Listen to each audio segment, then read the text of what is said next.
الحمد لله وحده صدق وعده وأعز جنده وهزم الأحزاب وحده لا شيء قبله ولا شيء بعده لا إله إلا الله ولا نعبد إلا إياه مخلصين له الدين ولو كره الكافرون اللهم صل على سيدنا محمد في الأولين وصل على سيدنا محمد في الآخرين وصل على سيدنا محمد في الملأ الأعلى إلى يوم الدين أما بعد فبداية أتقدم بالشكر الجزيل لدولة أندونيسيا حكومة وشعبا على حسن الاستقبال كما أتقدم بالشكر لمؤسسة KNRB على حسن استقبالها وترتيبها وأتقدم بالشكر لمدرستكم الكريمة على حسن الاستقبال والضيافة ولمديركم ومعلميكم ولكم جميعا فجزاكم الله خيرا. بسم الله الرحمن الرحيم والصلاة والسلام على أشرف الأنبياء والمرسلين وعلى آله وأصحابه أجمعين أما بعد. Setelah beliau membawakan khutbatul hajah, memuji Allah Subhanahu wa taala serta berselawat kepada baginda Rasulullah sallallahu alaihi wasallam, lalu beliau mengatakan, kami mengucapkan terima kasih yang sebesar-besarnya kepada Indonesia, pemerintah dan rakyatnya, dan juga kepada Yayasan KNRB, dan terlebih khusus lagi kami mengucapkan terima kasih yang sebesar-besarnya kepada Sekolah Negeri 2 Mayang yang telah memberikan kami kesempatan untuk duduk di sekolah ini. لقد فضل الله بعض الزمان على بعض ففضل شهر رمضان المبارك على سائر الأشهر كما فضل بعض الأماكن على بعض ففضل المسجد الحرام والمسجد النبوي الشريف والمسجد الأقصى المبارك على سائر الأرض. Sesungguhnya Allah Subhanahu wa taala telah memuliakan beberapa waktu di antara waktu-waktu yang lainnya. Allah Subhanahu wa taala memuliakan bulan Ramadan di antara bulan-bulan yang lainnya. Allah Subhanahu wa taala juga memuliakan beberapa tempat di antara tempat-tempat yang lainnya. Allah Subhanahu wa taala memuliakan Masjidil Haram, Masjid Nabawi dan Masjidil Aqsa di antara tempat-tempat yang lainnya. والمسجد الأقصى المبارك يقع في مدينة القدس عاصمة فلسطين. Dan Masjidil Aqsa terletak di kota Al-Quds yang berada di Palestina. والقدس وفلسطين أرض مباركة منذ أن خلق الله الأرض. Dan Al-Quds dan Palestina merupakan tempat atau tanah yang diberkahi oleh Allah Subhanahu wa taala semenjak awal penciptaannya. فقال تعالى سبحان الذي أسرى بعبده ليلا من المسجد الحرام إلى المسجد الأقصى الذي باركنا حوله. Allah Subhanahu wa taala berfirman yang artinya Maha Suci Allah Subhanahu wa taala yang telah memperjalankan hambanya di malam hari dari Masjidil Haram menuju Masjidil Aqsa yang telah kami berkahi sekelilingnya. فهي أرض مقدسة سكنها أغلب الأنبياء. Ia merupakan tanah suci yang dimana kebanyakan para nabi tinggal di dalamnya. فسكنها سيدنا إبراهيم عليه السلام في مدينة الخليل. Nabi Ibrahim pernah tinggal di Palestina, tepatnya di kota Halim. وولد فيها سيدنا عيسى عليه السلام. Dan di sana pula dilahirkan Nabi Isa alaihi salam. وسكنها كثير من الأنبياء كسيدنا داود وسليمان وسيدنا موسى وشعيب ولوط. Dan juga banyak nabi-nabi yang tinggal di sana, seperti Nabi Daud, Sulaiman, Musa dan yang lainnya. وغيرهم من الأنبياء. Dan masih banyak lagi nabi-nabi yang lainnya yang tinggal di Palestina. لأنها أرض مقدسة من الله. Karena ia merupakan tanah yang disucikan oleh Allah Subhanahu wa taala. أسري بالنبي صلى الله عليه وسلم في رحلة الإسراء من مكة إلى القدس. Dahulu Rasulullah Shallallahu Alaihi Wasallam telah diperjalankan oleh Allah Subhanahu Wa Taala di malam hari dalam peristiwa Isra Mi'raj dari Masjidil Haram ke Masjidil Aqsa. وصلى النبي صلى الله عليه وسلم بالأنبياء جميعا داخل المسجد الأقصى. Dan Rasulullah Shallallahu Alaihi Wasallam juga pernah melakukan sholat di dalam Masjidil Aqsa sebagai imam, mengimami seluruh para nabi. سأسألكم سؤال: كم عدد الأنبياء الذين بعثهم الله عز وجل؟ Sekarang Syekh ingin melontarkan pertanyaan. Berapa banyak nabi yang diutus oleh Allah Subhanahu wa taala ke muka bumi ini?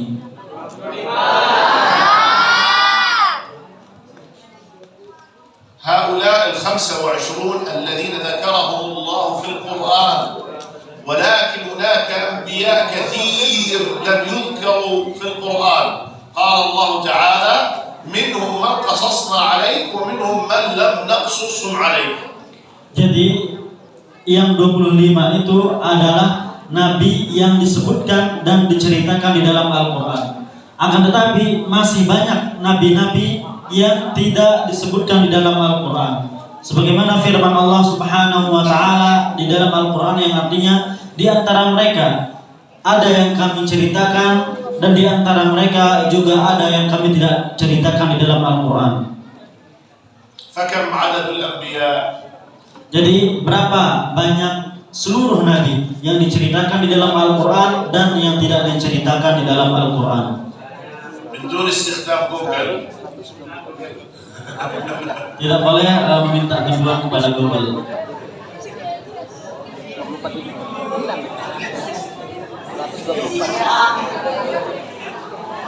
عدد الأنبياء 124,000 نبي. Jadi jumlah seluruh para nabi 126.000. فصلى النبي صلى الله عليه وسلم بالأنبياء جميعا داخل المسجد الأقصى. Maka Rasulullah Shallallahu Alaihi Wasallam mengimami seluruh para nabi di dalam Masjidil Aqsa. فالمسجد الأقصى مسجد كبير. Dan Masjidil Aqsa merupakan masjid yang sangat besar. تبلغ مساحته 144 كيلومتر مربع. Luasnya mencapai 140 km persegi. كما أن المسجد الأقصى الصلاة فيه ب500 صلاة فيما سواه. Dan orang yang sholat di dalam Masjidil Aqsa akan mendapatkan pahala sebanyak 500 pahala dibandingkan dengan masjid yang lainnya. فقد جاء في الحديث أن الصلاة في المسجد الحرام ب100,000 صلاة، والصلاة في المسجد النبوي الشريف ب1000 صلاة، والصلاة في المسجد الأقصى ب500 صلاة. Telah disebutkan di dalam sebuah hadis, yaitu salat di dalam Masjidil Aqsa mendapatkan pahala sebanyak 100.000 pahala. Di Masjidil Haram, salat di dalam Masjidil Haram akan mendapatkan 100.000 pahala, dan salat di dalam Masjid Nabawi yang ada di Madinah akan mendapatkan pahala 1.000 pahala, dan salat di Masjidil Aqsa kita akan mendapatkan 500 pahala. أما الصلاة في باقي المساجد في الأرض فأجرها ب27 صلاة. Adapun salat di masjid-masjid yang lainnya yang ada di seluruh muka bumi ini, maka pahalanya sama, sebanyak 27 pahala. ومن يصلي في البيت فأجره بواحدة.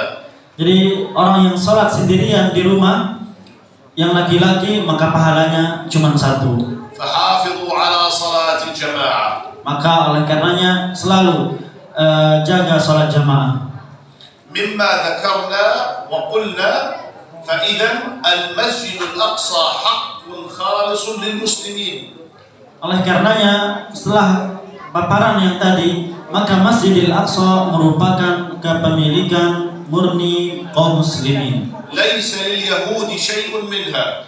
Orang-orang Yahudi tidak berhak sedikit pun darinya. وقام اليهود باحتلال فلسطين في عام 1948. Dan Zionis Israel, orang-orang Yahudi, menjajah Palestina sejak tahun 1948. فاحتلوا فلسطين بدعم غربي وخاصة من أمريكا. Mereka menjajah Palestina dengan bantuan dari negara-negara Eropa, terutama Amerika. فخرج كثير من الفلسطينيين وتم تهجيرهم بسبب الحرب القوية. Maka banyak dari warga Palestina terusir dari kampung halaman mereka karena peperangan yang sangat dahsyat. فخرج جدي ومعه مئات الألوف من فلسطين إلى الأردن. Di antara yang terusir adalah kakek beliau. Kakek saya dulu terusir dan ratusan ribu warga Palestina terusir dari kampung halaman mereka. واليهود يمنعوننا حتى اللحظة من العودة إلى فلسطين. Dan Zionis Israel, orang-orang Yahudi melarang mereka yang terusir ini kembali lagi ke kampung halaman mereka. بل إن اليهود يريدون تهجير من بقي من الفلسطينيين في فلسطين وفي غزة. Bahkan orang-orang Yahudi, Zionis Israel, ingin mengusir seluruh warga Palestina dan warga Gaza yang masih ada di Palestina. كما حرص اليهود على هدم المسجد الأقصى وبناء الهيكل المزعوم. Sebagaimana orang-orang Yahudi juga sangat bersemangat, sangat ingin menghancurkan Masjidil Aqsa dan membangun Haikal Sulaiman yang mereka klaim. وقاموا بإحراق المسجد الأقصى في عام 1969. Dan dahulu mereka juga pernah membakar Masjidil Aqsa pada tahun 1968. وفي السنوات الأخيرة زاد نشاط الصهاينة يريدون هدم المسجد الأقصى. Dan akhir-akhir ini mereka semakin gencar untuk menghancurkan Masjidil Aqsa.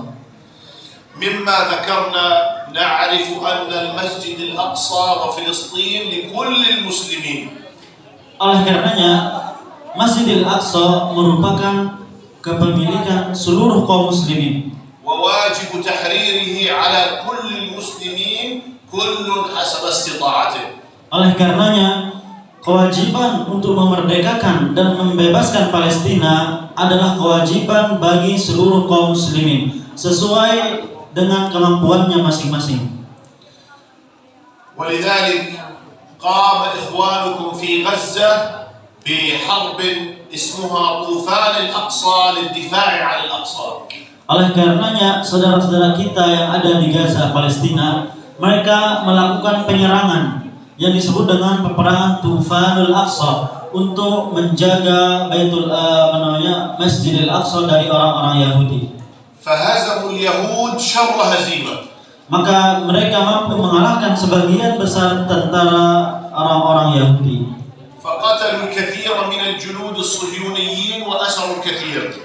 Maka mereka pun mampu membunuh banyak dari tentara Zionis Israel dan mereka juga menyandera sebagian besar dari tentara mereka. وأوشكت دولة إسرائيل على الانهيار. Dan bahkan Israel hampir saja runtuh.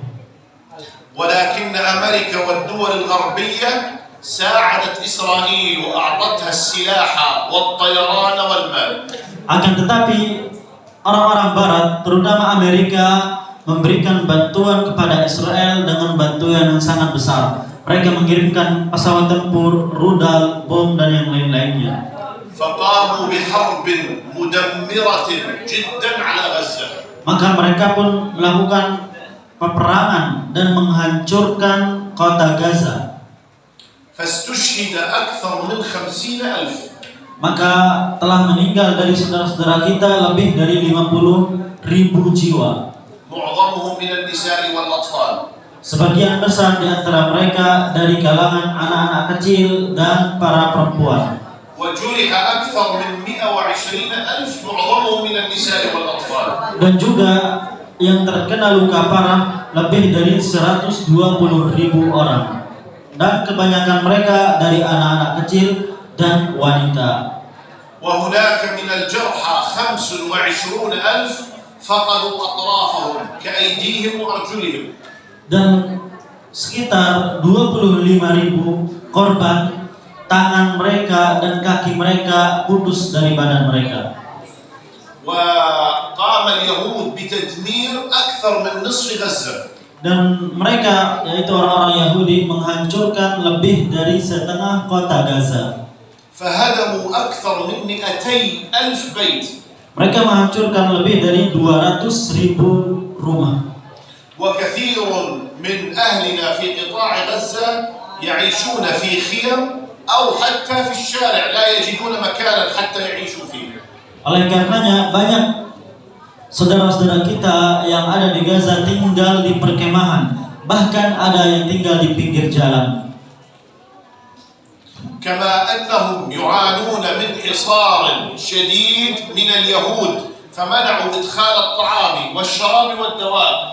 Dan mereka juga, orang-orang Gaza diblokade, dikelilingi oleh tembok yang besar oleh orang-orang Yahudi. Maka Zionis Israel pun melarang untuk memasukkan makanan, minuman dan obat-obatan ke dalam kota Gaza.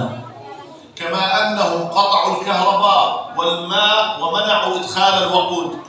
Dan mereka juga memutus listrik dan juga melarang masuknya bensin dan yang lain-lainnya.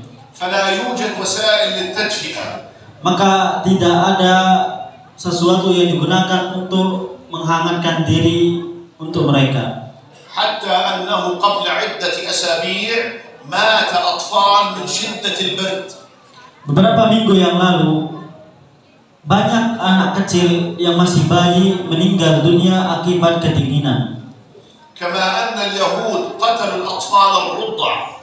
Orang-orang Yahudi juga membunuh bayi yang masih menyusu. وكانوا يقتلون معظم الناس. Mereka juga membunuh banyak dari manusia. فاليهود أعداء للإنسانية والبشرية. Maka Yahudi merupakan musuh kemanusiaan dan seluruh manusia. لأنه في عقيدتهم وديانتهم أنهم فوق الناس. Karena keyakinan mereka, akidah mereka, mereka manusia yang paling mulia. ولكن إخوانكم في غزة وفلسطين صامدون بفضل الله. Akan tetapi saudara-saudara kita yang ada di Gaza dan yang ada di Palestina, mereka tetap kuat dan kokoh. موقنون بوعد الله